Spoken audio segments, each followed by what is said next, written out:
नमस्कार, मैं डॉक्टर पार्थ और आज फिर से एक बार हम अवध राज्य को लेकर के आपके सामने जुड़ रहे हैं और आज अवध का भाग 1 है।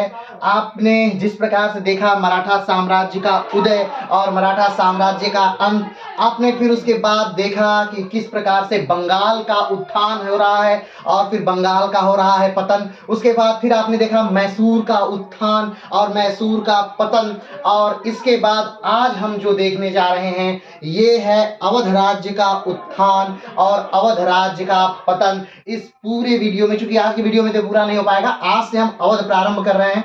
जितना हो जैसे हो हम इसे पूरा करेंगे।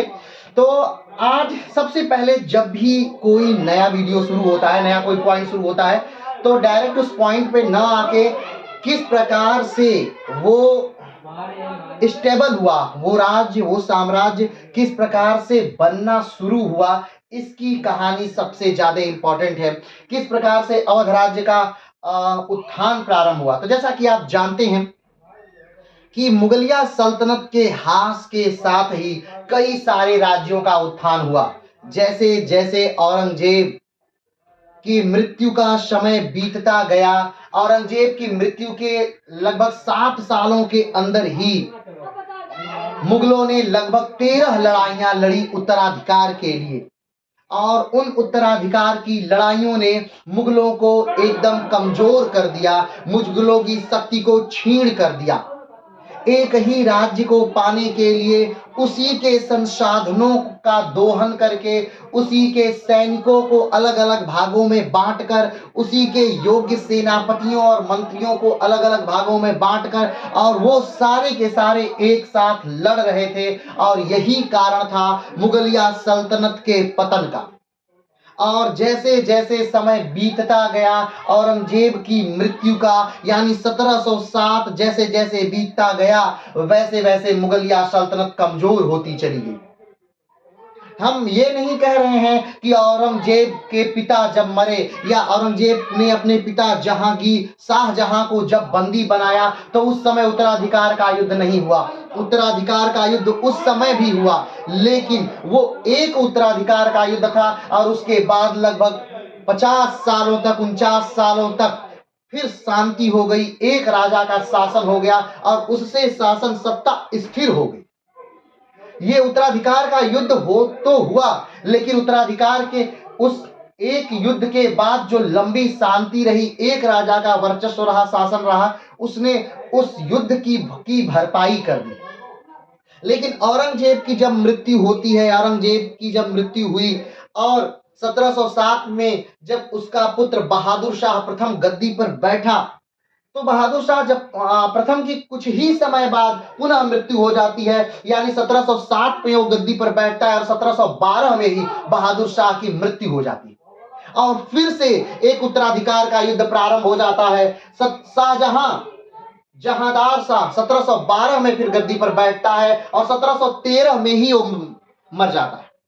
उसके बाद फर्रुखसियर फिर गद्दी पर बैठता है 1713 में और 1719 में फर्रुखसियर को मार दिया जाता है। 1719 में फिर रफीउद्दर्जत गद्दी पर बैठता है और 1719 में ही रफीउद्दर्जत को भी मार दिया जाता है। फिर 1719 में ही रफीउद्दौलत भी गद्दी पर बैठता है, लेकिन 1719 में ही रफीउद्दौलत को भी मार दिया जाता है। और उसके बाद मोहम्मद शाह 1719 में बैठता है। इसका शासनकाल लंबा था, मोहम्मद शाह का शासनकाल लंबा था, लेकिन इसका जो ध्यान था वो प्रशासन पर नहीं था, इसका ध्यान अन्य चीजों पर था, जिसकी वजह से राज्य कभी स्थिर नहीं हो पाए। और मोहम्मद शाह के शासनकाल के दौरान ही कई नई राज्यों का उदय हुआ। उन नए राज्यों में अवध भी था, उन नए राज्यों में बंगाल भी था, उन नए राज्यों में मैसूर साम्राज्य भी लगभग था। तो हैदराबाद भी उन नए राज्यों में था। वैसे तो मराठाओं का उदय औरंगजेब के रहते ही होना शुरू हो चुका था, लेकिन औरंगजेब की मृत्यु ने कहीं ज्यादा मराठाओं को बढ़ा दिया। मराठाओं का हस्तक्षेप तो इतना बढ़ गया कि मराठा अब दिल्ली में कौन बादशाह बनेगा ये निर्धारित करने लगे थे।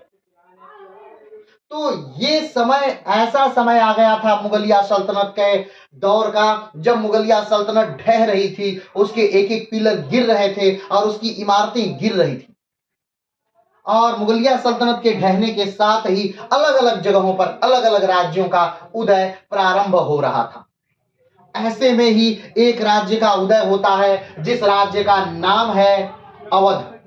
अब बात आती है कि आखिर अवध वाला क्षेत्र क्या है, अवध कहाँ राज्य है, ये राज्य कहाँ है।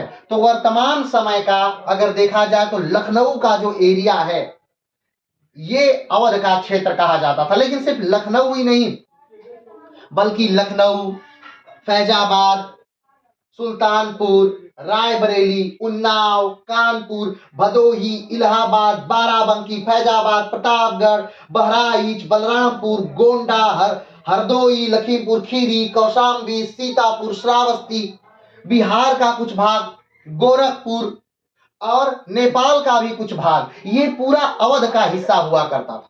हाँ, ये विषय अलग है कि कभी अवध का हिस्सा थोड़ा बढ़ जाया करता, कभी थोड़ा घट जाया करता, वो अलग विषय, लेकिन ये पूरा अवध का हिस्सा हुआ करता था। अवध एक शक्तिशाली राज्य के रूप में भी उभरा। इसका कारण ये था कि अवध में गंगा यमुना का मैदानी भाग है और यहाँ पर उपज काफी अच्छी होती है। अगर उपज काफी अच्छी होगी तो आज सरकार को लगान अच्छा मिलता है, लगान अच्छा मिल रहा है तो सरकार उससे अच्छी सेना रख सकती है, और सेना ही एक राज्य के विस्तार को निर्धारित करती है। तो इस प्रकार से अवध राज्य का उदय हुआ।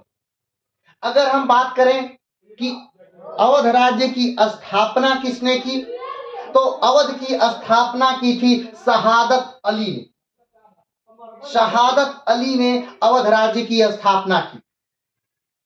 और अगर देखा जाए एक लाइन में कहें कि कब से कब तक शासन चला, तो शहादत अली से वाजिद अली तक शासन चला अवध का। यानी शहादत अली अवध के संस्थापक थे और वाजिद अली अवध के आखिरी शासक थे। वाजिद अली को हटा करके अंग्रेजों ने अवध राज्य को अपने क्षेत्र में मिला लिया। यही वाजिद अली हैं जिनकी पत्नी ने 1857 के विद्रोह में एक महत्वपूर्ण भूमिका अदा की थी अवध से। बाद में उनका पता नहीं चला, वो नेपाल में कहीं चली गई, भाग गई और वहीं पर उनकी मृत्यु हो गई। लेकिन वो काफी बेहतर लड़ी बेगम हजरत महल के नाम से आप उन्हें जानते हैं। तो यानी कहा जाए तो 1722 से लेकर के 1856 तक ये अवध साम्राज्य चला। इसी काल में इसने अपने उत्थान को देखा, इसने अपने पतन को देखा, और इसी में पूरा अवध सिमट करके रह गया। तो आइए प्रारंभ करते हैं हम अवध साम्राज्य को कि किस प्रकार से गंगा यमुना के मैदानी भागों में एक अवध नामक साम्राज्य बसा, और अवध में एक शहर जिसे फैजाबाद के नाम से जाना जाता है, जिसकी स्थापना भी शहादत अली ने ही की। फैजाबाद को एक नए शहर के रूप में फैजाबाद को बसाया तथा उसे अपनी राजधानी क्षेत्र बनाया। पहले वो डिस्ट्रिक्ट उत्तर प्रदेश का फैजाबाद हुआ करता था, अभी हाल में उसका नाम बदलकर अयोध्या कर दिया गया। हम उसी फैजाबाद की बात कर रहे हैं, क्योंकि अयोध्या काफी प्राचीन शहर है। ध्यान रखिएगा, फैजाबाद को बहुत बाद में बसाया था शहादत अली ने और उसे अपनी राजधानी बनाया था। बाद में फैजाबाद से राजधानी हटा करके लखनऊ ला दिया गया। तो इस पूरी यात्रा को, इस पूरी जर्नी को हम देखेंगे विस्तार से। तो चलिए प्रारंभ करते हैं हम शहादत अली खान से, या शहादत अली से, जिन्होंने अवध साम्राज्य की स्थापना की, जो कि नादिर शाह के साथ मिलकर के, जिन्होंने दिल्ली पर नादिर शाह को आक्रमण के लिए उकसाया भी। शहादत अली के कहने से ही नादिर शाह ने दिल्ली पर आक्रमण किया था। 1739 का वो दौर था जब दिल्ली पर आक्रमण हुआ था। ठीक, तो आइए शुरू करते हैं हम अवध को। चलिए, तो पहला पॉइंट है, अवध की पश्चिमी सीमा कन्नौज से प्रारंभ होती है। अवध की जो पश्चिमी सीमा है, यानी जब आप मैप देखेंगे भारत का, तो जो पश्चिम है वो भारत, पहले देख लेते हैं एग्जैक्ट।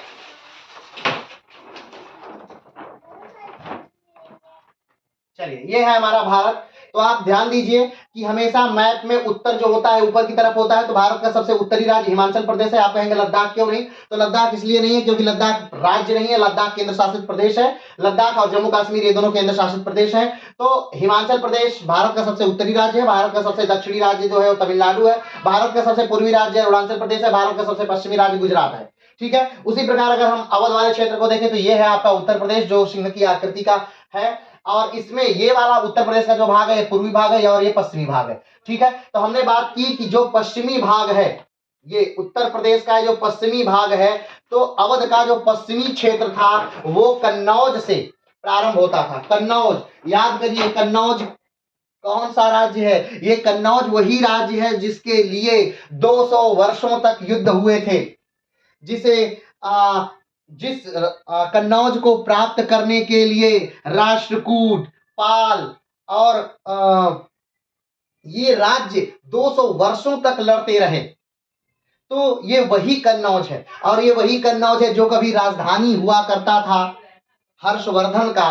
और हर्षवर्धन की मृत्यु के बाद कन्नौज को पाना अपने आप में एक बहुत ज्यादा उत्साह का विषय था, एक बहुत ज्यादा सम्मान का विषय था। और उसी कन्नौज को पाने के लिए 200 वर्षों तक लड़ाइयां लोग लड़ते रहे। तो गुर्जर प्रतिहाल, राष्ट्रकूट और पाल, ये तीन राष्ट्रवंश, तीन राज्यवंश लगभग 200 सालों तक लड़े। और जब मिला कन्नौज, उसके बाद उसका भोग करने के लिए कोई नहीं रहा, सब कुछ नष्ट हो चुका था। तो चलिए अभी हम वहां नहीं चलेंगे, हम बात करते हैं कि अवध की जो पश्चिमी सीमा थी, यानी जो पश्चिम में क्षेत्र था, वो कन्नौज से लेकर के कर्मनाशा नदी तक, कन्नौज से लेकर कर्मनाशा नदी तक अवध राज्य का विस्तार था। कर्मनाशा नदी को आप मैप में देख लीजिएगा, नहीं अगर पता चलेगा तो कमेंट बॉक्स में बताइएगा, अगले वीडियो में हम उसे बता देंगे। ठीक है, तो अवध की पश्चिमी सीमा कन्नौज से प्रारंभ होती है और कन्नौज से लेकर कर्मनाशा नदी तक, यानी पूर्व से लेकर पश्चिम तक इसका विस्तार था, कर्मनाशा से लेकर कन्नौज तक। ठीक, आगे बढ़ते हैं। अवध के उदय के समय मोहम्मद शाह रंगीला नामक व्यक्ति मुगल वंश का बादशाह था। हमने आपको बताया कि अगर मुगल वंश की बात करें तो मुगल वंश की स्थापना जो है वो 1526 में होती है भारत में। और जब तक मुगल वंश भारत में नहीं आया था, मुगल उस समय दिल्ली पर सल्तनत काल चल रहा था, सल्तनत काल, और सल्तनत काल का ही एक वंश, राजवंश चल रहा था जिसका नाम था लोदी वंश। और ये लोदी वंश का जो अंतिम शासक था इब्राहिम लोदी, वो दिल्ली पर राज्य कर रहा था। और 1526 में इब्राहिम लोदी और बाबर में युद्ध होता है। ये युद्ध होता है पानीपत के धरती पर। पानीपत यानी वर्तमान हरियाणा का क्षेत्र है, वहीं पर यह युद्ध हुआ था। पानीपत में युद्ध हुआ था इब्राहिम लोदी और बाबर से। इसे पानीपत की पहली लड़ाई के रूप में जाना जाता है। पानीपत की दूसरी लड़ाई 1556 में लड़ी गई और पानीपत की तीसरी लड़ाई 1761 में लड़ी गई। ये सारी बातें कहीं न कहीं इसमें आएंगी, ये सारे युद्ध कहीं न कहीं इसमें आएंगे। तो मुगल वंश की स्थापना 1526 में होती है। स्थापना किया बाबर ने, और बाबर और इब्राहिम लोदी का जो युद्ध हुआ पानीपत में हुआ। पानीपत के युद्ध में बाबर जीत जाता है, इब्राहिम लोदी हार जाता है। और इब्राहिम लोदी पहला ऐसा व्यक्ति सल्तनत काल का राजा बन जाता है जो कि युद्ध भूमि में मरता है। और उसके बाद बाबर सल्तनत काल को समाप्त करके भारत में मुगल वंश की नींव डालता है। ये घटना 1526 की है। ठीक, 1526 बीतता है, बाबर कई लड़ाइयां लगातार लड़ता रहता है। पानीपत की लड़ाई लड़ता है, खानवा की लड़ाई लड़ता है, चंदेरी की लड़ाई लड़ता है, घाघरा की लड़ाई लड़ता है। ये सारी लड़ाइयां क्रम से होती हैं। पानीपत 26, खानवा 27, चंदेरी 28, घाघरा 29, और 1530 में बाबर की मृत्यु हो जाती है। 1530 में बाबर की मृत्यु के बाद बाबर के 4 पुत्रों में उसके राज्य को विभाजित कर दिया जाता है, क्योंकि बाबर चाहता था कि उसके राज्य को विभाजित कर दिया जाए। उसके 4 पुत्रों में कामरान, अख्तरी, हिंदाला और हुमायूं में उसके राज्यों को विभाजित कर दिया जाता है। हुमायूं उसका सबसे बड़ा पुत्र है, लेकिन सारे जो पुत्र हैं उसके वो एक ही माँ के नहीं है, वो अलग अलग माओं से हैं। हुमायूं ने सारे राज्यों को विभाजित करके अपने सारे भाइयों को दे दिया, और दिल्ली वाला क्षेत्र हुमायूं के हिस्से रहा। लेकिन हुमायूं की शासन सत्ता कमजोर हो जाती है और शेरशाह सूरी से हुमायूं को युद्ध करना पड़ता है। शेरशाह सूरी हुमायूं को हरा करके भारत पर सूर्यवंश का शासन लाता है, सूर्यवंश को स्थापित करता है।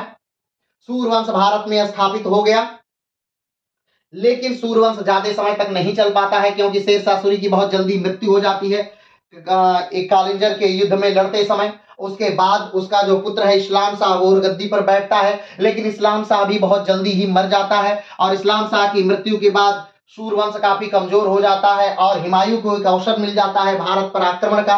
हुमायूं भारत पर आक्रमण कर देता है। सरहिंद का युद्ध होता है 55-56 में और उस समय हुमायूं जीत जाता है और फिर से दिल्ली पर मुगल वंश की नींव पड़ जाती है, लेकिन हुमायूं ज्यादा समय तक राज्य नहीं कर पाता है। मात्र 1 साल के अंदर ही 56 में ही अपनी ही लाइब्रेरी की सीढ़ियों से गिर करके हुमायूं की मृत्यु हो जाती है।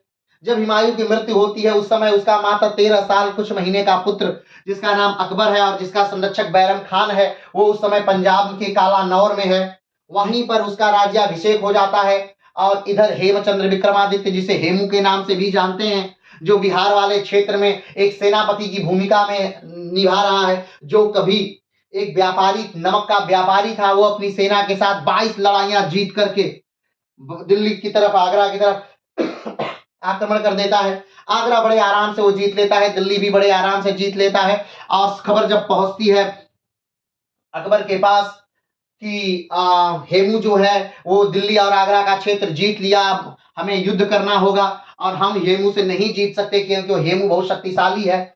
इस लेकिन फिर से 1556 में ही पानीपत का दूसरा युद्ध होता है। ध्यान रखिएगा, पहला युद्ध जो हुआ था वो अपने आप को स्थापित करने के लिए हुआ था और ये युद्ध जो था ये अपने आप को बचाने के लिए था। एक युद्ध उसके दादा यानी बाबर लड़े थे और एक बाबर के पुत्र का पुत्र यानी उसका पोता लड़ रहा है जिसका नाम की क्या है अकबर है। तो अकबर इस युद्ध को लड़ा और संयोगवश ही कहा जा सकता है कि अकबर इस युद्ध को जीत गया। पानीपत के युद्ध में अकबर की विजय हुई और अकबर की विजय के बाद धीरे धीरे फिर से अकबर ने अपनी बेहतरीन रणनीतियों के कारण इस पूरे साम्राज्य को बढ़ाया। राजपूतों के साथ मैत्री संबंध स्थापित किए, वैवाहिक संबंध स्थापित किए, राजपूतों को अपनी ढाल बनाकर अकबर पूरे भारत पर धीरे धीरे कंट्रोल स्थापित करता है। अकबर की मृत्यु हो जाती है 1605 में और 1605 में अकबर का ही पुत्र जिसका नाम सलीम है, सलीम गद्दी पर बैठता है जहांगीर के नाम से। जहांगीर भी बेहतर शासक है, लेकिन जहांगीर ज्यादा जो फेमस है वो चित्रकारिता के लिए फेमस है, लेकिन फिर भी जहांगीर भी बेहतरीन शासन करता है। जहांगीर की मृत्यु के बाद उसका पुत्र जो है शाहजहां वो गद्दी पर बैठता है और उसका भी शासन ठीक ही रहता है। लेकिन शाहजहां एक बेहतरीन सेनापति है, बात हमेशा ध्यान रखिएगा। शाहजहां को मात्र स्थापत्य कला के लिए याद किया जाता है, ताजमहल बनाने के लिए याद किया जाता है, लेकिन शाहजहां अपने समय का एक बेहतरीन रणनीतिकार और बेहतरीन सेनापति था, बेहतरीन सैनिक था, बेहतरीन योद्धा था।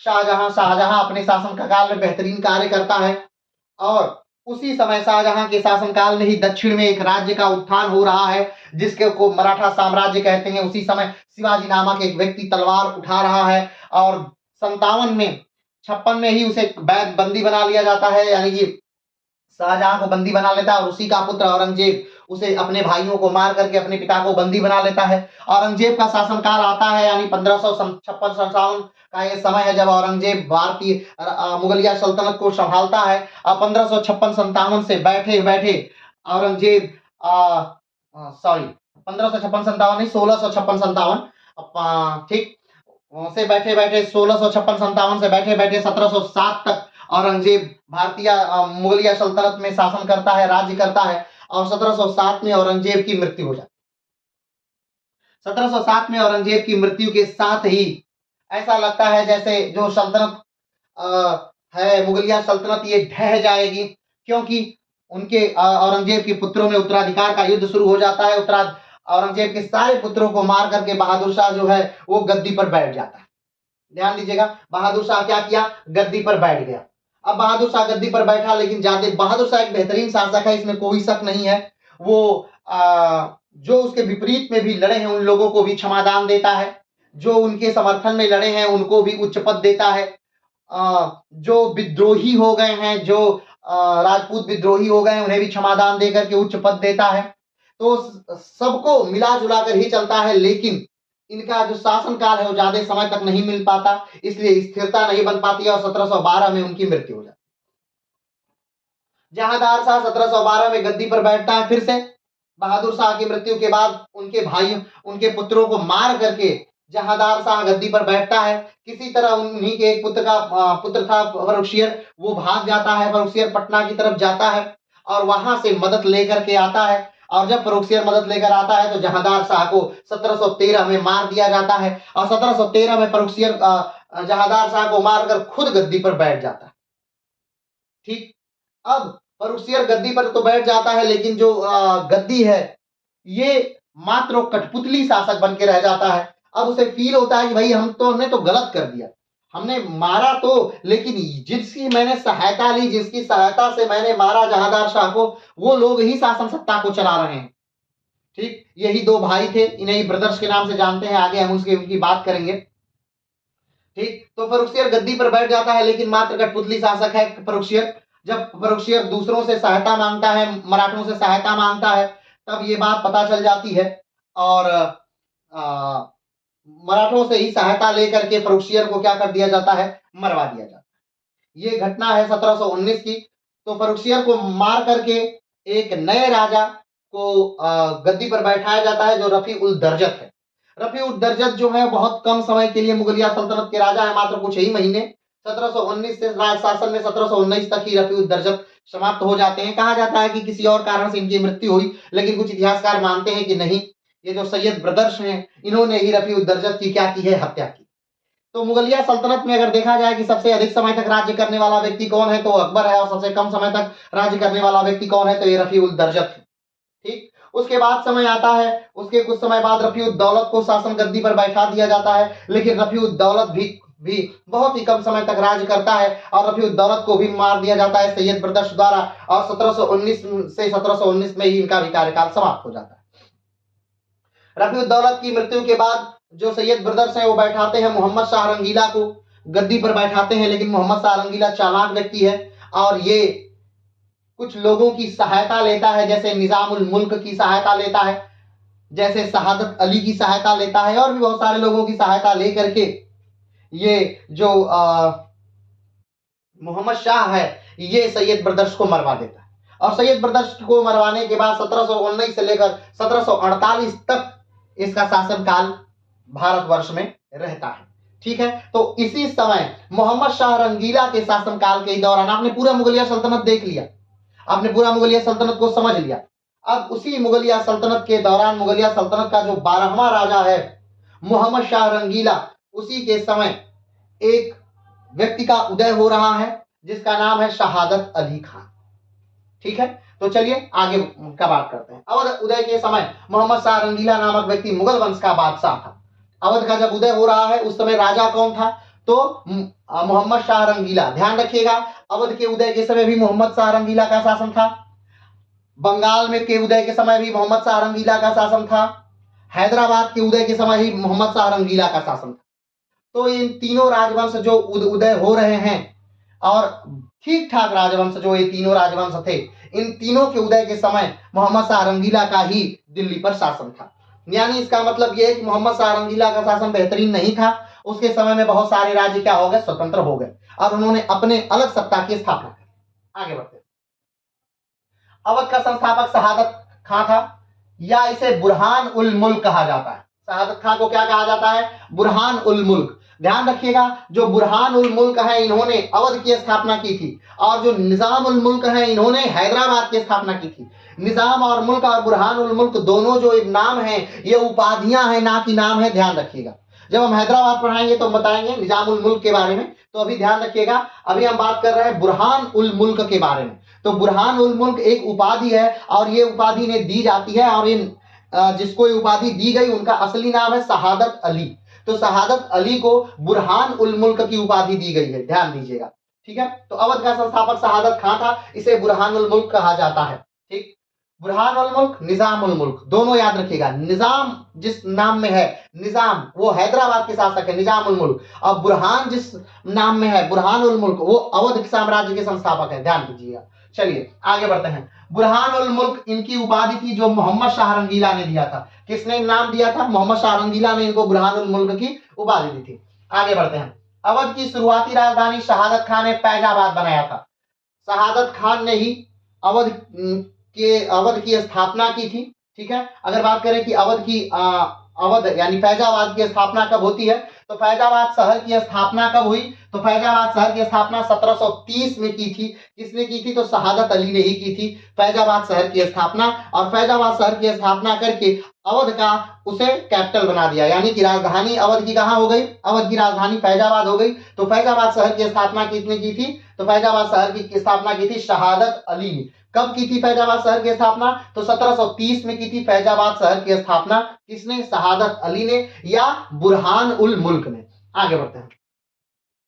बुरहान उल मुल्क एक शिया मुस्लिम थे। इन्होंने सैयद भाइयों को खत्म करने में बादशाह मोहम्मद शाह रंगीला का साथ दिया था। सैयद भाई जिन्होंने क्या किया था, ध्यान दीजिएगा, वही सैयद भाई हैं जिन्होंने रफीउद्दौलत को हटा दिया सिंहासन से, जिसने रफीउद्दर्जत को हटा दिया सिंहासन से, जिसने फरुखसियर को मरवा दिया, जिन्होंने जहादार शाह को मरवा दिया। यानी कि देखिए, ये सैयद ब्रदर्स जो हैं ये मात्र सेनापति हैं और ये बादशाह बदल रहे हैं। सोचिए मुगलिया सल्तनत कितनी कमजोर हो चुकी है कि जहादार शाह 1, फरुखसियर 2, रफीउद्दर्जत 3 और रफीउद्दौलत 4 बादशाहों को हटाया गया। किनके द्वारा? सैयद ब्रदर्स द्वारा 4 बादशाहों का हटाया गया और 4 बादशाहों का कत्ल किया गया सैयद ब्रदर्स द्वारा। 4 बादशाहों को बदला गया और 4 बादशाहों का कत्ल किया गया सैयद ब्रदर्स द्वारा। यानी मुगलिया सल्तनत कितनी कमजोर हो गई है कि उसका एक अदना सा कर्मचारी बादशाह को हटाने की ताकत रख रहा है। अब ध्यान देने की बात। चलिए आगे बढ़ते हैं। मोहम्मद शाह रंगीला ने 1720 से 1722 तक शहादत खान बुरहान उल मुल्क को आगरा का गवर्नर बनाया। ठीक, मोहम्मद शाह रंगीला ने 1720 से 1722 तक शहादत खान को क्या किया गया? आगरा का गवर्नर बनाया गया। आगरा का क्या बनाया गया? गवर्नर बनाया गया। शुरुआती दिनों में क्या थे ये? आगरा के गवर्नर थे। कौन? शहादत अली। शहादत अली आगरा के गवर्नर कब से कब तक थे? 1720 से लेकर 1722 तक शहादत खान जो है आगरा के गवर्नर हैं। यानी बुरहान उल मुल्क को आगरा का गवर्नर बनाया गया था 1720 में। बुरहान उल मुल्क को आगरा का गवर्नर किसने बनाया था? तो मोहम्मद शाह रंगीला ने बनाया था। मोहम्मद शाह रंगीला कौन है? तो मुगलिया बादशाह है, मुगलिया सल्तनत का बादशाह है। कौन सा नंबर का? 12वें नंबर का मुगलिया सल्तनत का बादशाह है मोहम्मद शाह रंगीला। ध्यान दीजिएगा। चलिए आगे बढ़ते हैं। 1722 में मोहम्मद शाह ने शहादत खान को संपूर्ण अवध का सूबेदार बना दिया। जिस समय शहादत खान अवध का सूबेदार बना उस समय लगभग हर मुगल सूबे में अराजकता फैली थी। अवध के जमींदार बहुत ज्यादा उदंड हो गए थे, उनकी छोटी छोटी सेनाएं थी, उन्होंने अपने किलों की किलेबंदी कर दी थी। चलिए आगे बढ़ते हैं। तो 1722 में 1720 से लेकर 1722 तक जो शहादत खान है ये आगरा राज्य के आगरा के गवर्नर हैं। क्लियर है? लेकिन 1722 में इनकी पदोन्नति कर दी गई। किनकी? शहादत अली की, यानी बुरहान उल मुल्क की पदोन्नति कर दी गई और पदोन्नति करके उन्हें आगरा का ये जो पूरा अवध क्षेत्र है, पूरे अवध क्षेत्र का क्या बना दिया गया? सूबेदार बना दिया गया। क्या बना दिया गया? सूबेदार बना दिया गया। पूरे अवध क्षेत्र का सूबेदार बना दिया गया। किसको? बुरहान उल मुल्क को। किसको? बुरहान उल मुल्क को या शहादत अली को 1722 में पूरे अवध का सूबेदार बना दिया गया। किसके द्वारा? तो फिर से ध्यान दीजिएगा, मोहम्मद शाह रंगीला द्वारा पूरे अवध का 1722 में सूबेदार बना दिया गया शहादत अली खान को। क्लियर है? आगे बढ़ते हैं। तो जब शहादत अली खान को अवध राज्य दे दिया गया तो क्या अवध राज्य एक बेहतरीन राज्य था उस समय? नहीं। अवध राज्य में जो छोटे छोटे हर इलाके में जो जमींदार थे उन्होंने अपना किला बना लिया था। हर जमींदार के पास अपना किला था, हर जमींदार के पास अपनी सेना थी और हर जमींदार अपने आप को स्वतंत्र समझने लगा था। बहादुर शाह जफर की मृत्यु के बहादुर शाह की मृत्यु के बाद से ही, या यूं कहें तो औरंगजेब की मृत्यु के बाद से ही धीरे धीरे जो छोटे छोटे राज्य हैं वो अपने आप को स्वतंत्र समझने लगे हैं। भले उन्होंने विद्रोह किया हो चाहे नहीं किया हो, उन्होंने अपने आप को स्वतंत्रता दे ली है स्वयं से ही। तो अवध के जो भी छोटे छोटे जमींदार हैं उन्होंने भी अपने आप को स्वतंत्रता दे ली है उन्होंने अपनी किलेबंदी कर ली है, उन्होंने अपनी सेना रख ली है और वो अब अपने आप को स्वतंत्र जमींदार मान रहे हैं।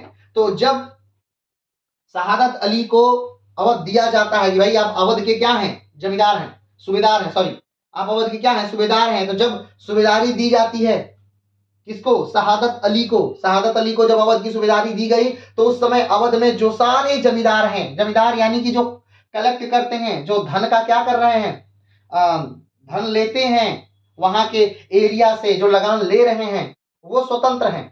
उनका जो मन वो गवर्नमेंट को दे रहे हैं, यानी कि राजा को दे रहे हैं, जो मन नहीं कर रहा नहीं दे रहे हैं, और राजा कोई भी विरोध प्रतिरोध नहीं कर पा रहा है। इसी चीजों से तंग आकर मोहम्मद शाह रंगीला ने इनको, शहादत अली को, पूरे अवध साम्राज्य का क्या बना दिया था, सूबेदार बना दिया था कि भाई साहब आप जाइए, देखिए ये जो जमींदार हैं ये ढंग से लगान नहीं दे रहे हैं, कुछ दे रहे हैं कुछ नहीं दे रहे हैं, कुछ अपने आप को स्वतंत्र माने। तो जब ये एक अवध मिला था इनको, शहादत अली को, तो एक अराजक अवध मिला था, यानी यहाँ पर सारी चीजें गड़बड़ थी, कोई भी ढंग से चीजें नहीं चल रही थी, सब लोग अपने आप को राजा समझ रहे थे, सबके पास अपनी अपनी सेना थी, सबके पास अपने अपने किले थे। तो उन सारी चीजों को ठीक करके शहादत अली ने एक बेहतरीन अवध का निर्माण किया था। तो इसमें कोई शक नहीं कि शहादत अली जो हैं वो एक बेहतरीन व्यक्ति होने के साथ साथ एक बेहतरीन राजनेता भी हैं, राजनैतिक व्यक्ति हैं, नियंत्रण कर सकते हैं लोगों को, कंट्रोल कर सकते हैं लोगों को, समझा सकते हैं और दंड भी दे सकते हैं। चलिए आगे बढ़ते हैं। अवध के जमींदार माल गुजारी देने से मना करते हैं। जो अवध के जमींदार हैं, हमने पहले ही कहा कि जब अवध के जमींदारों ने अपना किला बना लिया है, अवध के जमींदारों ने अपनी सेना रख ली है, तो वो माल गुजारी क्यों देंगे, किसको देंगे, इसलिए क्या किया है, माल गुजारी देने से क्या करते हैं, मना कर देते हैं। इस तरह से शहादत खान के अनुशासनहीन अवध मिलता है। और इस प्रकार आप देख सकते हैं कि शहादत खान को कैसा मिल रहा है, तो अनुशासनहीन अवध क्या हो रहा है, मिल रहा है शहादत खान को। आगे बढ़ते हैं। शहादत खान उन सारे जमींदारों को हराकर उनको मजबूर किया कि वो माल गुजारी दे तथा किसानों को राहत पहुंचाया। शहादत खान ने धीरे धीरे बारी बारी करके उन सारे जमींदारों को जो कि कर देने से मना कर रहे थे, माल गुजारी देने से मना कर रहे थे, उन सबको हराया, उनकी किलेबंदियां तोड़ी और उन्हें हरा करके मजबूर किया कि आप जो कर बनता है वो सरकार को देंगे, क्योंकि वो शोषण कर रहे हैं, जो जमींदार हैं वो किसानों का भी शोषण कर रहे हैं। जब कोई स्वतंत्र हो जाता है, जब उस किसी पर नियंत्रण नहीं रहता है तो निरंकुश हो जाता है, तानाशाह हो जाता है, और तानाशाहों को क्या करना पड़ता है, कंट्रोल करना पड़ता है, और तानाशाह हमेशा दूसरों को दर्द ही देगा। तो जो शहादत अली हैं वो सारे जमींदारों को कंट्रोल करते हैं, उनसे लड़ते हैं, उनसे युद्ध करते हैं, और उसके बाद उन्हें मजबूर करते हैं कि वो लगान दें, यानी कि राजा को वो पैसा वो दें जो पैसे का राजा हकदार है, यानी जिस लिए राजा ने आपको वहां रखा है, जिसलिए आपको राजा ने वहां बनाया है, आप वही कार्य नहीं करेंगे, आप राजा के प्रति ही विद्रोह करेंगे। तो शहादत अली ने क्या किया, उन सारे अवध के नवाबों को बारी बारी करके हराया और उनसे मालगुजारी वसूल किया। चलिए आगे बढ़ते हैं। किसानों की स्थिति को सुधारने के लिए शहादत खान ने अलग प्रकार की लगान प्रणाली का विकास किया, जिससे किसानों का शोषण कम हो सके। अब किसानों से ज्यादा टैक्स लिया जा रहा है, किसके द्वारा, जमींदारों द्वारा, क्योंकि जमींदारों पर किसी का नियंत्रण नहीं है। मुगलिया सल्तनत कमजोर हो चुकी है।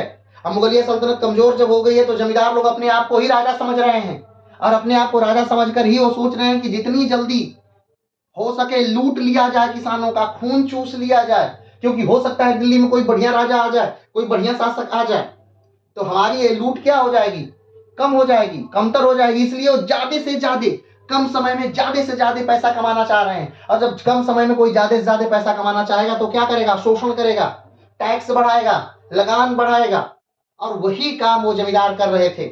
लेकिन जब शहादत अली कोई बातें पता चलती हैं, शहादत अली पहले तो सारे जमींदारों को हराते हैं, अपने कंट्रोल में लाते हैं, और उसके बाद जो लगान पद्धति है, लगान का सिस्टम है, वो क्या कर देते हैं, बदल देते हैं।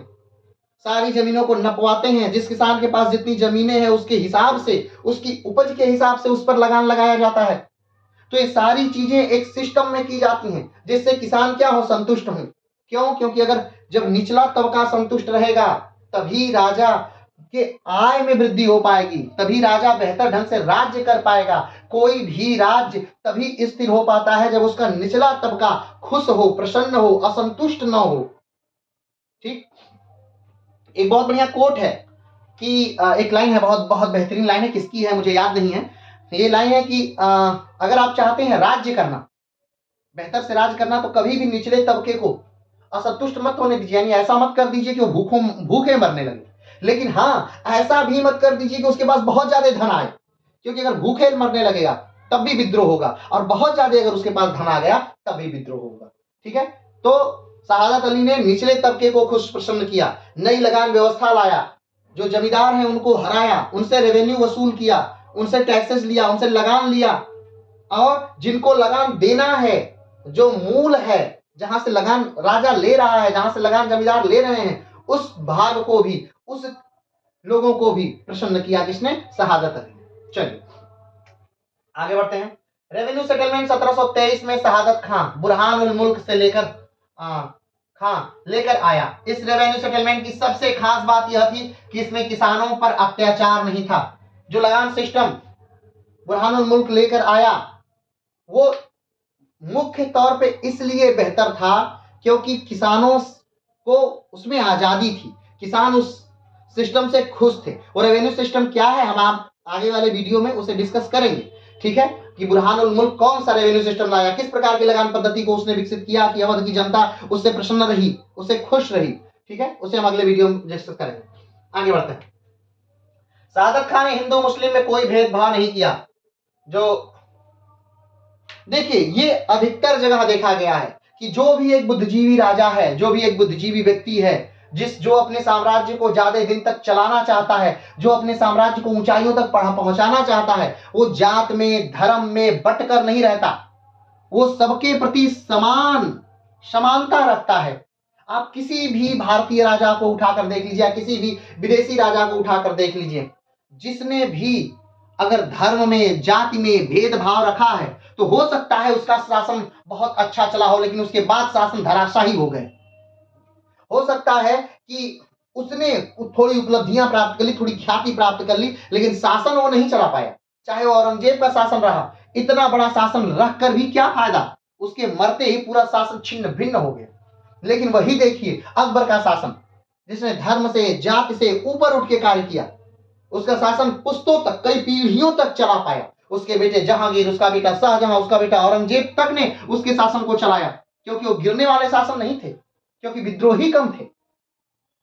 कारण जब भी व्यक्ति के धर्म पर वार होता है तो वो ज्यादा अग्रेसिव हो जाता है, वो ज्यादा आक्रामक हो जाता है।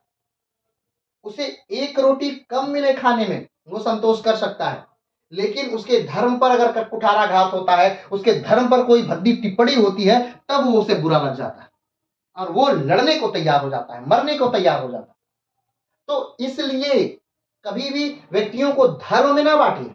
अगर आप राजा हैं, आप शासन करना चाहते हैं, और ऐसा ही लोगों ने किया। यहाँ शहादत अली ने भी धर्म को तवज्जो नहीं दिया, जात को तवज्जो नहीं दिया, उसने योग्यता को तवज्जो दिया। यानी अगर आप योग्य हैं, आप अच्छे पोस्ट पे रहेंगे, आपकी सैलरी ज्यादा रहेगी। आप कम योग्य हैं, आप उससे कम रहेंगे, भले ही आप मुसलमान हैं, भले आप हिंदू, उससे कोई फर्क नहीं पड़ता है शहादत अली जैसे लोगों को। चलिए आगे बढ़ते हैं। शहादत खान ने समय समय पर किसानों की मदद की तथा अवध को व्यवस्थित करने में उन्होंने मुगलों का साथ नहीं लिया, स्वयं से सारे सुधार किए। ऐसा नहीं है कि शहादत अली खान ने मुगलों से सहायता ली कि भाई साहब आप मुझे सहायता दीजिए, हम राज्य को बेहतर बनाएंगे, या हम जमींदारों से लड़ाइयां लड़ेंगे, आप हमें पैसा दीजिए, हम उस जमींदार से लड़ेंगे, उस जमींदार को मारेंगे। ऐसा नहीं था। दिल्ली से उसने कोई सहायता नहीं ली। शहादत खान ने दिल्ली से कोई सहायता नहीं ली। उसने स्वयं के दम पर जितनी क्षमता है उस क्षमता को ही और सुदृढ़ करके अवध को एक बेहतर राज्य बनाया। ठीक, आगे बढ़ते हैं। शहादत खान जब अवध को एक स्वतंत्र राज्य बनाने की राह पर थे, तभी नादिर शाह का भारत पर आक्रमण हुआ। नादिर शाह ईरान का शासक था। अब ध्यान दीजिए, ये एक टर्निंग पॉइंट है, शहादत खान का एक टर्निंग पॉइंट है। और कहा जाता है कि शहादत खान के जिस्म पर एक लगा हुआ कलंक भी है, नादिर शाह का आक्रमण जो है, नादिर शाह का भारत पर आक्रमण भी शहादत खान पर लगा हुआ एक कलंक है। अब क्या है, क्या हुआ, आइए इन बातों को विस्तार से जानते हैं। तो इन बातों को जानने के लिए हमें सबसे पहले जानना होगा नादिर शाह के बारे में कि आखिर नादिर शाह कौन था। तो अगर हम बात करें तो नादिर शाह का जो आक्रमण था वो भारत पर 1739 में हुआ था। कब हुआ था? 1739 में नादिर शाह का आक्रमण हुआ था। उस समय मुगलिया सल्तनत का राजा कौन था? तो मुगलिया सल्तनत का उस समय राजा था मोहम्मद शाह रंगीला। जब नादिर शाह ने भारत पर आक्रमण किया 1739 में, उस समय मुगलिया सल्तनत का राजा कौन था? मोहम्मद शाह रंगीला। अवध एक राज्य के तौर पर बन चुका था, लेकिन अवध जो है वो मुगलिया सल्तनत से वो स्वतंत्र नहीं हुआ। ऐसा उसने अवध ने नहीं कहा दिया कि नहीं, 1722 में हमने कहा 1722 में अवध स्वतंत्र हो चुका था। ठीक, 1722 से अवध ने अपने स्वतंत्रता पर काम करना शुरू कर दिया था। ठीक, लेकिन अवध ने कभी ये नहीं कहा उठ करके कि नहीं मैं स्वतंत्र हूं और मैं मुगलिया सल्तनत से अलग निकला हुआ राज्य हूं, मैं मुगलिया सल्तनत से कोई सहायता नहीं करूंगा। कमेंट बॉक्स में हमने शुरुआती क्लास में बहुत बार बताया है, एक बात बताइएगा कि जब मुगलिया सल्तनत से जो राज्य स्वतंत्र हुए थे, कितने प्रकार के राज्य स्वतंत्र हुए थे, उनका नाम क्या था और उन राज्यों में कौन कौन से राज्य आते हैं, विस्तार से बताइए कमेंट बॉक्स में। तो ऐसा नहीं था कि मुगलिया सल्तनत से जो राज्य स्वतंत्र हुआ था, यानी अवध स्वतंत्र हुआ था, तो इसने कह दिया था कि हम आप भाई स्वतंत्र हैं और हम कभी आपसे कोई लेना देना नहीं है। ऐसा नहीं था, ऐसा उसने नहीं कहा। भाई साहब जब ऐसा नहीं कहा था तो फिर बात क्या थी? तो अवध ने कहा कि नहीं ठीक है, हम आप मेरे बड़े भाई हैं, मैं आपका छोटा भाई हूं, जब भी आपको जरूरत हो मैं आपके साथ हूं। हमेशा अवध ने ऐसा ही कहा। तो 1739 में नादिर शाह का आक्रमण हुआ और उस समय भारत में जो राजा हैं बादशाह मुगलिया सल्तनत के, मोहम्मद शाह रंगीला है। मोहम्मद शाह रंगीला की स्थिति को देखकर आप समझ सकते हैं कि मोहम्मद शाह रंगीला जो है वो एक कमजोर शासक हैं और उस समय दिल्ली कमजोर हाथों में थी। अगर ये नादिर शाह का आक्रमण हुआ रहता अकबर के समय में तो मैं निश्चिंत रहता कि कोई दिक्कत नहीं है भाई, जीत जाएगा। अगर ये नादिर शाह का आक्रमण हुआ रहता औरंगजेब के समय में, तब भी मैं समझता कि नादिर शाह इनको तो औरंगजेब बहुत तुरंत हरा दे। लेकिन ये नादिर शाह का जो आक्रमण था ये हुआ था मोहम्मद शाह रंगीला के समय, जो एक कमजोर हाथ है। चलिए आगे बढ़ते हैं। नादिर शाह कहां का व्यक्ति है? तो ईरान का व्यक्ति है। नादिर शाह कहां रहने वाला है? ईरान का रहने वाला है। वर्तमान उसे ईरान कहते हैं, लेकिन उस समय उसे फारस कहते थे, वहां बोली जाती थी फारसी। तो वो फारस से आया है कौन? नादिर शाह। और ये जो शहादत अली जी हैं, इनका भी जन्म फारस में ही हुआ था। ये पले बढ़े फारस ही थे। अपने पिता के साथ ये फारस से हिंदुस्तान में नौकरी की तलाश में आए थे। जिस प्रकार से आज हम भारतीय अमेरिका में जाते हैं नौकरी के लिए, उस समय विश्व के सारे लोग जो आप आते थे वो भारत में रोजगार की तलाश में, नौकरी की तलाश में भारत आते थे, भारत में रोजगार खोजते थे। क्यों? क्योंकि भारत उस समय विश्व की सबसे बड़ी अर्थव्यवस्था था। 1739 तक दिल्ली विश्व का सबसे अमीर शहर था। उस समय दिल्ली की आबादी 20 लाख थी। सोचिए, आज के समय से मत तुलना करिएगा। ये समय है 1739 का। 1934 में भारत की जो आबादी है वो मात्र 34 करोड़ थी, 34 से 35 करोड़ थी 1934-35 में भारत की आबादी। तो अब आप समझ सकते हैं कि 1739 में भारत की आबादी क्या रही होगी और 1739 में जो दिल्ली है उसकी आबादी 20 लाख है। अब आप इससे तुलना कर सकते हैं कि हम लंदन और पेरिस दोनों की आबादी को मिला दें फिर भी दिल्ली जितनी आबादी नहीं हो पाती है उस समय के हिसाब से। तब भी दिल्ली जितनी आबादी नहीं थी उस समय। और दिल्ली उस समय विश्व का सबसे ज्यादा अमीर शहर था 1939 में, जब तक नादिर शाह ने उसे लूटा नहीं था। सबसे ज्यादा अमीर शहर, विश्व का सबसे ज्यादा अमीर शहर था दिल्ली। ये कल्पना का विषय है, बस कल्पना कर करिए, लेकिन हाँ ये हकीकत है। ये पूरे डाटा के साथ है, पूरे डाटा के साथ। तो फारस का एक व्यक्ति विश्व के सबसे अमीर शहर दिल्ली पर 1739 में आक्रमण करता है, जब मुगलिया सल्तनत के एक शासक जिनका नाम है मोहम्मद शाह रंगीला वो राज्य कर रहे थे। आगे बढ़ते हैं। 338 साल के खजाने को लूटा। 1526 से लेकर के 1739 तक जितना भी खजाना उनके पूर्वजों ने कमाया था चाहे वो बाबर ने कमाया हो, हुमायूं ने कमाया हो, जहांगीर ने कमाया हो, शाहजहां ने कमाया हो, औरंगजेब ने कमाया हो, बहादुर शाह ने, जहांदार शाह ने, फर्रुखसियर ने, दरजत ने, रफीउद्दौलत ने कमाया हो, सारा खजाना सब 1526 से जुटा हुआ सारा खजाना लूट लिया था नादिर शाह ने। अगर हम बात करें कि कितनी रकम कुल लूटी थी, तो लगभग 70,000 करोड़ की लूट हुई थी उस समय के हिसाब से 70,000 करोड़ की लूट हुई थी। 70,000 करोड़ की लूट हुई थी कब? 1739 में।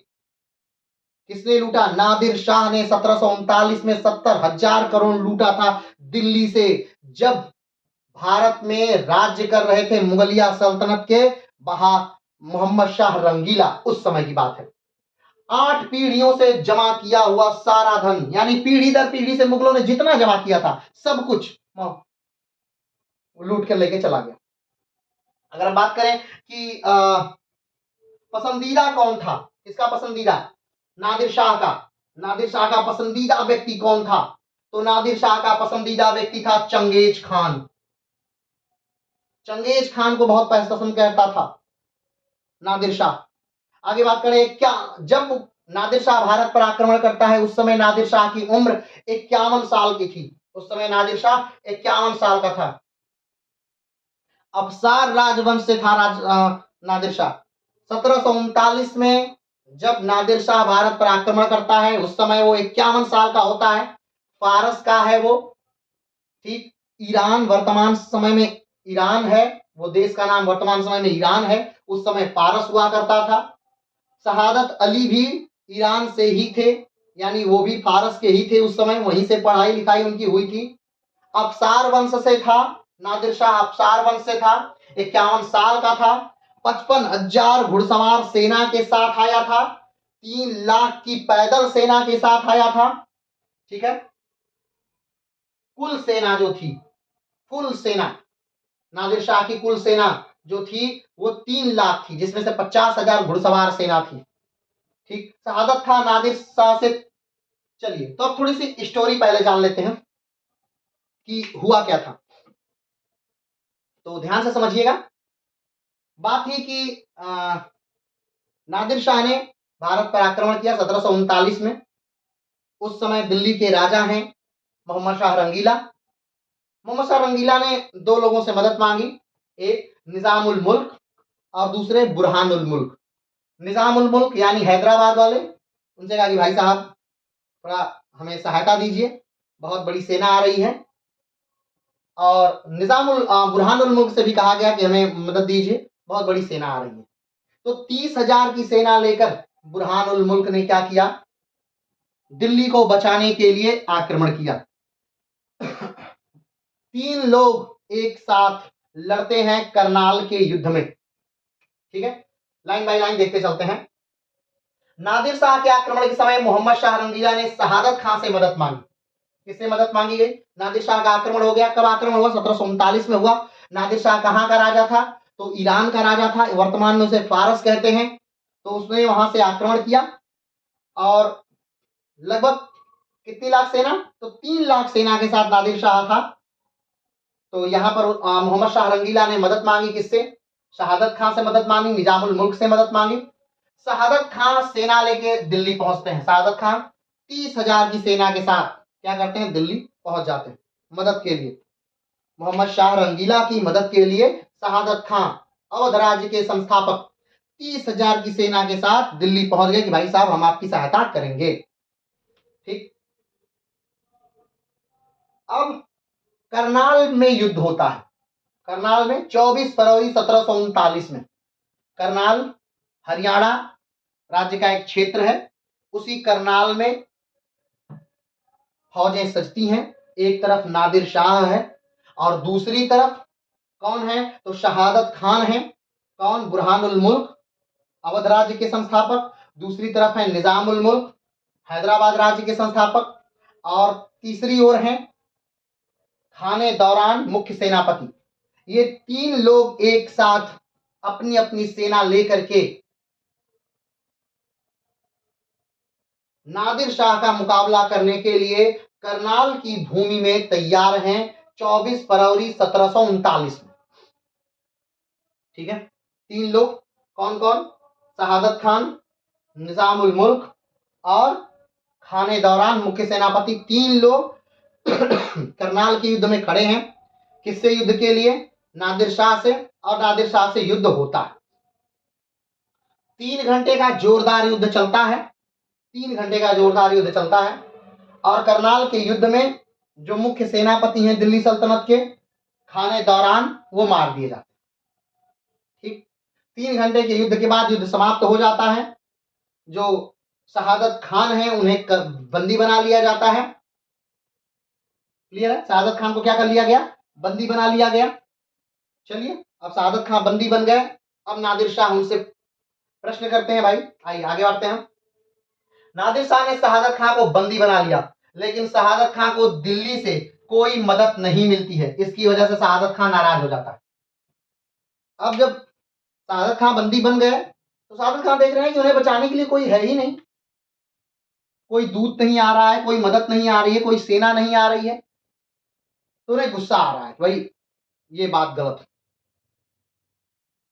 तो नादिर शाह पूछता है शहादत खान से कि भाई साहब बताइए, हमें कितना धन मिल सकता है? आप भी हमारे शहर के ही हैं, हमारे फारस के ही हैं, हम भी फारस के हैं, और आप हमसे युद्ध क्यों कर रहे हैं?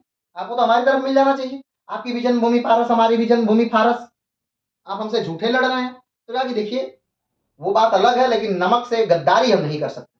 कहा कि ठीक है, चलिए नमक से गद्दारी तो अब नहीं अब कर रहे हैं, तो बंदी बन गए हैं, तो बताइए, सीधे से बताएंगे या फिर कहे तो मार पीट के बताएंगे? तो बताइए हमें धन कहाँ से प्राप्त हो सकता है, कैसे हम राजा से ज्यादा धन निकलवा सकते हैं? तो शहादत खान कहते हैं कि देखिए, निजाम उल मुल्क से मिलिए। जो निजाम उल मुल्क है, पूरे धन का संचालन यही आदमी करता है, उनको पकड़िए, उनसे मिलिए, वो सब कुछ बताएंगे। तो नादिर शाह कहता है ठीक है। तो शहादत अली खान उनके बंदी, उनके कैद में ही है, नादिर शाह के कैद में ही है। और निजाम उल मुल्क को सूचना दी जाती है कि आइए बादशाह आपसे मिलना चाहते हैं। कौन बादशाह? नादिर शाह आपसे मिलना चाहते हैं। ठीक, निजाम उल मुल्क आते हैं। निजाम उल मुल्क और नादिर शाह में एक शर्त तय होती है कि ठीक है, निजाम उल मुल्क कहते हैं कि देखिए आप दिल्ली जाकर क्या करेंगे, दिल्ली में फिर से युद्ध लड़के क्या करेंगे? दिल्ली का खजाना वैसे ही खाली है। दिल्ली अपने लड़ाइयों में, उत्तराधिकार के युद्ध में इतना लड़ चुकी है कि बुरी तरह दिल्ली लुटी हुई है। दिल्ली के पास देने के लिए कुछ नहीं है आपको। आपको यहीं बैठे बैठे ही हम 50 लाख रुपया दिलवा देंगे, 20 लाख अभी दिलवा देंगे, 20 लाख लाहौर पहुंचते दिलवा देंगे, और 10 लाख जब आप अपने देश पहुंच जाएंगे तब हम आपको भिजवा देंगे। तो 50 लाख हम आपको दे देंगे, आप 50 लाख रुपया ले लीजिए और यहां से चले जाइए, यहीं करनाल से ही चले जाइए। ध्यान दीजिएगा, ध्यान से समझिएगा। ठीक, किससे किससे बीच बात हो रही है? नादिर शाह और निजाम उल मुल्क से बीच में बात हो रही है। निजाम उल मुल्क कहां से आए? शहादत खान ने नादिर शाह से कहा कि निजाम उल मुल्क से बात करिए, पैसे की सारे लेन देन वही करते हैं। तो निजाम उल मुल्क को बुलाया गया। निजाम उल मुल्क और नादिर शाह में एक बात तय हुई कि देखिए भाई, आप दिल्ली क्यों जाएंगे, क्यों लूटेंगे? हम आपको यहीं बैठे बैठे 50 लाख रुपए दे देंगे, 20 लाख हम अभी दे देंगे, 20 लाख जब आपकी फौज लाहौर पहुंचेगी तब दे देंगे, और 20 लाख तब दे देंगे जब आप अपने देश, 10 लाख तब दे देंगे जब आप अपने देश पहुंचेंगे। तो आप दिल्ली ना जाइए, आप यहीं से चले जाइए। बात तय हो गई। नादिर शाह और निजाम उल मुल्क में बात तय हो गई, निजाम उल मुल्क चले गए। ठीक, और अब नादिर शाह पूछा शहादत अली से कि भाई साहब ये डील ठीक है, ये जो डील है ठीक है? तो शहादत अली को कहीं ना कहीं लालच थी। कैसी लालच? वो दिल्ली के सेनापति बनना चाहते थे, मुख्य सेनापति मीर बख्शी बनना चाहते थे। उन्हें लगता था कि अगर हम नहीं बन पाए मीर बख्शी, तो निजाम उल मुल्क बन जाएंगे मीर बख्शी। तो क्यों ना क्यों इसे आक्रमण करवाया जाए। उन्होंने कहा कि नहीं नहीं, 50 लाख रुपए कुछ नहीं है दिल्ली के लिए। 50 लाख रुपए तो दिल्ली का एक पर्दा झाड़ दिया जाए तो निकल जाएगा 50 लाख। आप दिल्ली पर आक्रमण करिए और कम से कम 20 लाख, 20 करोड़ रुपए आपको वहां मिलेंगे। 20 करोड़ रुपए, कहां 20 लाख, कहां पर 50 लाख, और कहां पर 20 करोड़। आपको भी दिया जा रहा है कितना? 50 लाख मात्र दिया जा रहा है, यानी 1 करोड़ भी नहीं दिया जा रहा है, और हम 20 करोड़ की बात करते हैं। कि आपको 20 करोड़ मिलेगा, और वो लूटा कितना? 70,000 करोड़ लूटा। मात्र 9 करोड़ से 12 करोड़ का तो उसने मयूर सिंहासन ही लूट लिया। 9 करोड़ से 12 करोड़ का उसने मयूर सिंहासन ही लूट लिया अकेले। तो यहां पर 50 लाख पे बात तय हो चुकी थी, और वहां पर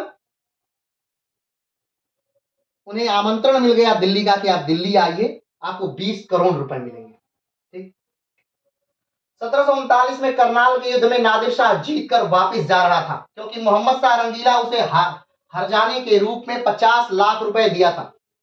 लेकिन शहादत खान नादिर शाह को प्रेरित करता है कि अगर आप दिल्ली पर आक्रमण करते हैं तो आपको 20 करोड़ रुपए मिल सकते हैं, 50 लाख रुपए कुछ भी नहीं। ठीक है। तो अब आक्रमण हुआ, दिल्ली पर आक्रमण हुआ, दिल्ली पर आक्रमण कर दिया गया, और नादिर शाह के आने की खुशी में खुतबा पढ़ा गया, नादिर शाह के लिए सिक्के जारी किए गए, नादिर शाह के ने अपने बेटे का विवाह औरंगजेब की पोती से करवा दिया। जश्न चल रहा है, जश्न का माहौल है। उसी जश्न की सरगर्मी में जो नादिर शाह हैं, इनके सैनिक दिल्ली के मार्केट में हैं, और कहीं से एक सूचना उड़ जाती है कि नादिर शाह मारा गया। अब व्यापारियों को लगता है कि नादिर शाह जब मारा गया तो इन सैनिकों को मार दिया जाए। दिल्ली के लोग उन कुछ सैनिकों को मार देते हैं। जब ये सूचना नादिर शाह को मिलती है, तो नादिर शाह बहुत ज्यादा शांत आदमी है, ध्यान दीजिएगा। नादिर शाह आता है, वो अपने एक व्यक्ति को भेजता है कि जाओ पता करो कि सच बात है, सच में मेरे सैनिकों को मारा गया है। और वो आदमी ज्यों किले से बाहर निकलता है त्यों उसे भी मार दिया जाता है। तब नादिर शाह आता है, चांदनी चौक पर अपनी तलवार निकालकर उसे उल्टी गाड़ देता है, और कहता है कि जब तक ये तलवार गड़ी है नरसंहार किया जाए। पूरे दिल्ली को 57 दिनों तक बहुत बेरहमी से लूटा जाता है, बहुत बेरहमी से कत्लेआम होता है। कहा जाता है कि इस पूरे कत्लेआम में कम से कम 60,000 लोग मारे गए थे। 40,000 लोग तलवारों से मारे गए और 20,000 लोगों ने आत्महत्या की थी। वैसे अलग अलग इतिहासकार अलग अलग डाटा देते हैं, लेकिन हाँ, उस दौरान बहुत लोग मारे गए। ये कत्लेआम तब रुका जब निजामुल मुल्क नादिर शाह के पास आते हैं और अपनी पगड़ी निकाल करके उसके चरणों में रख देते हैं। कहते हैं कि आप दिल्ली वालों से बदला मत लीजिए, हाँ अगर आपका क्रोध है तो आप मेरी गर्दन काट दीजिए। नादिर शाह कहता है कि मुझे पैसा दीजिए, मैं दिल्ली को नहीं लूटूंगा। निजामुल मुल्क कहते हैं ठीक है, आप अपने सैनिकों को वापस बुला लीजिए, आपको निश्चित पैसा मिल जाएगा। फिर उसके बाद अब उतना पैसा है नहीं। फिर उसके बाद दिल्ली के अपने बादशाह के सिपाही दिल्ली पर आक्रमण करते हैं। दिल्ली के घर जाकर के एक एक सिक्का, एक एक पायल, एक एक गहने को उठाया जाता है, नोचा जाता है। हर घर में कुछ नहीं छोड़ा जाता है, सब कुछ छीन लिया जाता है। और वो सब कुछ नादिर शाह के खजाने में जाता है। तो इस प्रकार की दिल्ली की लूट चलती है 57 दिनों तक। शहादत खान भी कहां के थे? ईरानी थे। नादिर शाह को 50 लाख देना था, 20 तुरंत, 20 लाहौर और 20 छोड़ने पर। अगर हम बात करें कि फिर क्या हुआ, तो यहां से जब जा रहे हैं नादिर शाह, तो 10 दिनों में लगभग लाशों का बौंडर मचा हुआ है, लाशों से भरा हुआ है पूरा दिल्ली शहर। चारों तरफ से बदबू आ रही है। जो लोग दिल्ली से भाग रहे हैं उनके नाक और कान काट दिए जा रहे हैं, और फिर से उन्हें दिल्ली भेज दिया जा रहा है। पूरे दिल्ली में बदबू है। तो किसी तरह नादिर शाह से आग्रह किया जाता है तो लाशों को जलाने की अनुमति दे दी जाती है, लाशें जलाई जाती हैं।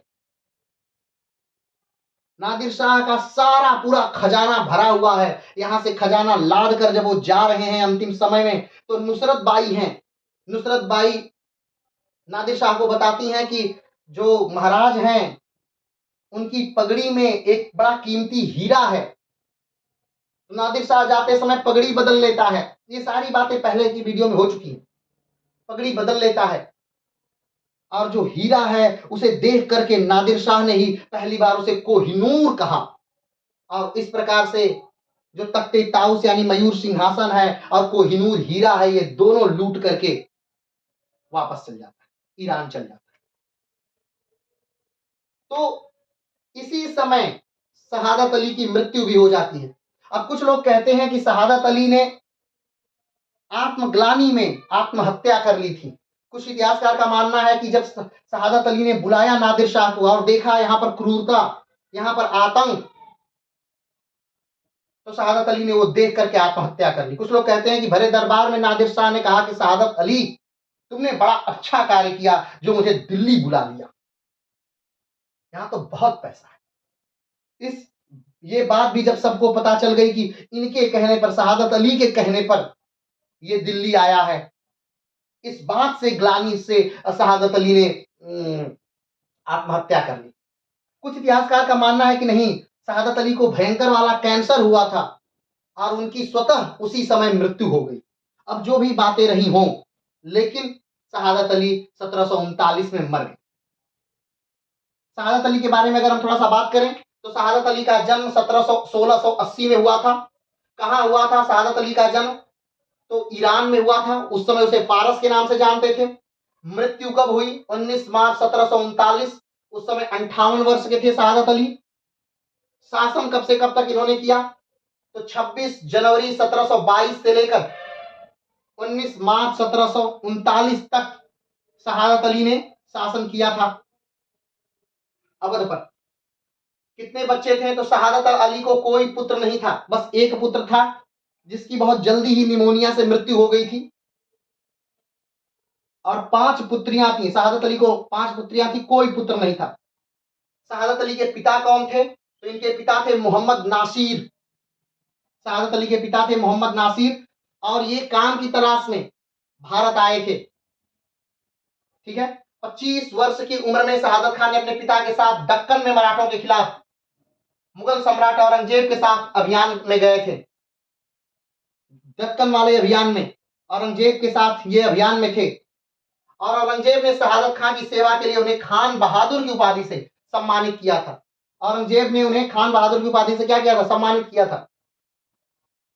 शहादत खान के जन्म का नाम मीर मोहम्मद अमीन था। शहादत खान के जन्म का नाम क्या था? मीर मोहम्मद अमीन। नादिर शाह ने फरवरी 1739 में दिल्ली पर आक्रमण किया। बुरहान उल मुल्क ने 30,000 सेना के साथ सहायता की थी। तो ये आज पूरा हमने जाना शहादत अली के बारे में कि शहादत अली कौन थे, ईरान के थे, कब पैदा हुए, कब मरे, और किस प्रकार से उन्होंने अपने अवध राज्य की स्थापना की।